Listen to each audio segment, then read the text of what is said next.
ሰው ቶሎ አምናለሁና ታመንኩ ሰው መከዳት ሰው እንደሆነ ሆኖሽ አለመገኘት ምናምን አለ አይደል? የሆነ ሰው ባልጠበቅሽ ቦታ ስታገኙ ትንሽ እሱ ፓርት በጣም ከባድ ነው። ከጸባይ ከመልክ ከአቋም ሊሆን ይችላል ከኤቭሪቲንግ ከኔ ምን ይችላልሽ በቃ የሚወዱትን ሰው ማጣት ያብና ህይወት እንግዲህ በድጋሚ መጥተዋል ትላላችሁ። ፍቅሩ በእየለየለት ነው በእውነት አብረው አደሩ አላሉም ዛሬ ደግሞ እና ለማንኛውም ዘና በቃ እኔ ከምንም በላይ የተመቸኝ ቦታው ነው። የምር በጣም ነው የሚያምረው ሀይቁ ምናምን በቃ ያለው ድባብ በጣም ነው ደስ የሚለውና አላህ እኛንም በሰላም ለሀገራችን አብቅቶን እንደው ሀገራችንን እኮ ማናውቀው በጣም ብዙ ምርጥ መዝናኛዎች አሉና የምር ኢትዮጵያ ያለ ሰው በቃ እኛ ገንዘብ እንኳን ቢኖርና አንድ ነገር ለማየት አልታደልንምና አንዳንድ ጊዜ ይገርመኛል። ሁላችንን በሰላም ሀገራችን ገብተን ህልማችን ተሳክቶልና በቃ ይሆናል። ትንሽም ቢሆን በየአካባቢያችን ባሉ መዝናኛዎች ራሳችንን ዘና ብናደርግ በጣም ደስ ይለኛል። ለዚያ አብቀን ሁላችንም ትላላችሁ። አሰላሙ አለይኩም ወራህመቱላሂ ወበረካቱ። ድና የተከበራችሁ የቻናል ቤተሰቦች እንዴት ናችሁ? ደህና ናችሁ ወይ? እኔ ያለሁ አልሐምዱሊላህ። መተናል በድጋሚ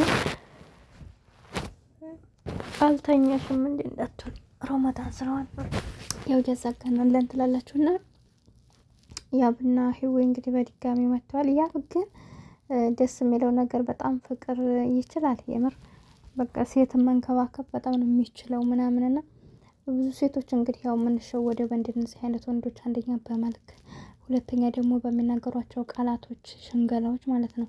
እንዲሁም ደግሞ እንደዚህ በቃ በሚያሳዩና በጣም ነው እንትን የሚለን በሚሰጡን እንክብካቤ በጣም እንማረካለን። በዛውም በቃ እንደነዚህ አይነት ሰዎች ሲለዩን በጣም ስብርብር ነው የምንለው።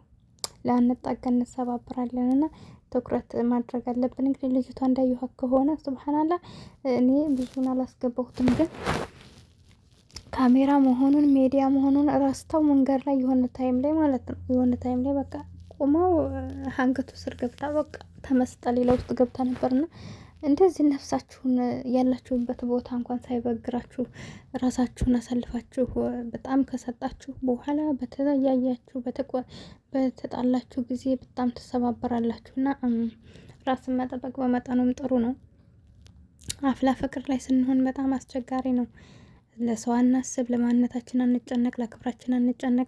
በጣም ብዙ ነገሮች ነገ እንደዚህ ይገጥመናል እኮ ብለን አናስብ። በቃ ዛሬም ብቻ ነው በጣም እንትን እንደውና ነገሮች በጣም እንትን ጥልቀት ሲኖራቸው በኋላ ላይ ሰው ነው የሚፈጠሩት አይታወቅም። በዛ ሰዓት እንሰባበራለን ማለት ያክል ነው። እና ልጅቱ በጣም ነው የወደደችው። አሁን ራሱ ለጠየቃት ጥያቄ መልስ የሰጠችው ነገር ከሱ ጋር የሚሄድ ነው። ምክንያቱም እሱም ያው ባመንኩት ሰው መከዳት በጣም ነው የሚከብደኝ፣ በህይወት የመፈራውና የሚደርስብኝም ነገር ስለሆነ በዚህ ነገር ያው ፈራዋለሁኝ ምናምን ብሏል።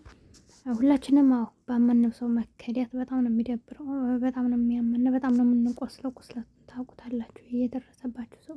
ምክንያቱም እናንተ እኮ ጥርጣሬ ሲኖራችሁ የራሳችሁን የመጠበቅ ባህሪ አንዳንድ ነገሮች ታሳያላችሁ። ግን የሰው ልጅ ስታምኑት በቃ ሙሉ በሙሉ ሁሉ ነገራችሁን አሳልፋችሁ ሰጥታችሁ ነው እንትን የምትሉትና ከዛ አንፃር በቃ የእውነት መስሏችሁ እናንተ ህይወት እንደፋቀና እያላችሁ እሱን ለማስደሰት ህይወታችሁን ለማሳመር ስትጥሩ በመሀል በቃ ያነሰው እንዳልታመነ ሲገባችሁ በጣም ነው ከወደቃችሁበት መነሳትና ለመነሳትም በጣም ትዳግታላችሁ ማለት ነው። ከዛ አንፃር እሱም ያብም የተናገረው ነገር ባመኑ ሰው መከዳት ለሁላችንም ከባድ ነገር ነው።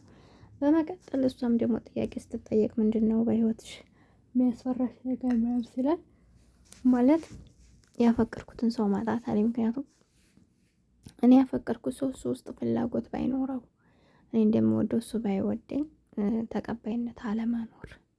አዎ ይህ ነገር በነገራችን ላይ ከባድ ነው። የምር በጣም ይከብዳል።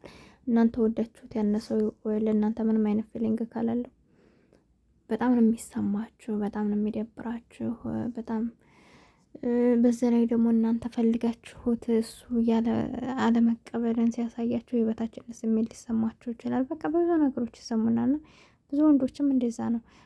እናንተን ጠይቋችሁ እምቢ ካላችሁት በቃ ሌላውም ሴት እንደናንተ መስሎ የሚታያችኋሉ። ወይም ደግሞ በቃ ተጠይቆ እምቢ ከተባለ ከዛ ወዲህ ያለው ነገር ለሱ ህይወት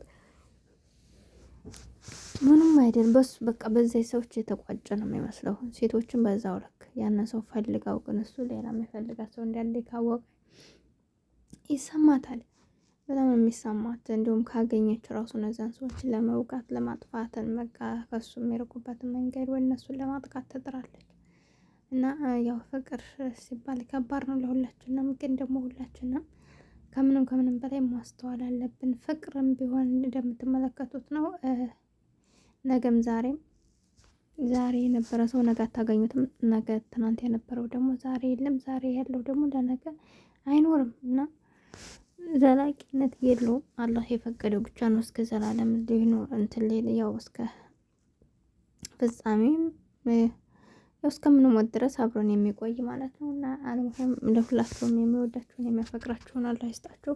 ከዛ በመቀጠልም ደግሞ እኛም ብንሆን ያው ትሪት ማድረግ ያለብን የሰው ላይ በህይወታችን ይመጣል ይሄዳል። አሁን ከያብ ህይወት ራሱ መረዳት ትችላላችሁ። ይቅርታ እያዘገው ስለሆነ ማለት ነው። ትቶኝ ከርሞ ነበር። የሚገርማችሁ ነገር እንደዚህ አይነት ነገር ቪዲዮ ስሰራ ሁልጊዜ ነው የሚያዛገኝና አሁን ላይ ግን ትቶኝ ነበር። አሁን እንኳን እንቅልፌ ነው በነገራችን ላይ አይፈረድብኝም አሁን እንኳን እና ለማንኛውም ከነ ያብ ህይወት ራሱ መውሰድ ትችላላችሁ። ለምሳሌ ከልዩ ጋር ነበር ለ2 አመት ያክል አሳልፏል። ከሄሉ ጋር እንግዲህ 7 ወርን ያክል አሳልፈዋል ተቅሪበን እንደዛ። ከዛ ተለያዩ። እንግዲህ አስቡት። አሁን ደግሞ ህይወ ጋር ጀምሯል። እንግዲህ ከካሜራ ጀርባ ከዛም በፊት 2ም 3ም ሊኖረው ይችላል። የምናውቀው ታሪክ የለም። ግን እኛ ባየ ነው ይኸው በቃ ህይወት እንደዚህ ነው። በቃ ማንም ሰው ከመጀመሪያው ጋር አይቆምም። እንደዚህ ስለሆነ በቃ ያለንን ነገር ለመውደድ እናንተ እንባ ግን ብዙዎቻችን ደግሞ እንዳልኳችሁ ካለፈው ህይወታችን አንማረም። ያንን በማሰብ ያለንበትን ህይወት ለማበላሸት የምንጠርናና ልቦና ያስጠንዳችኋለሁ። ወዳችኋለሁ፣ አከብራችኋለሁ። ቻናሌ ላይክ ሰብ አድርጉልኝ። አይከፈልበትም። ስደተኛ እህታችሁ ነኝ። አብራችሁ ነበርኩት። ሂቡ ነኝ። አሰላሙ አለይኩም ወራህመቱላሂ ወበረካቱ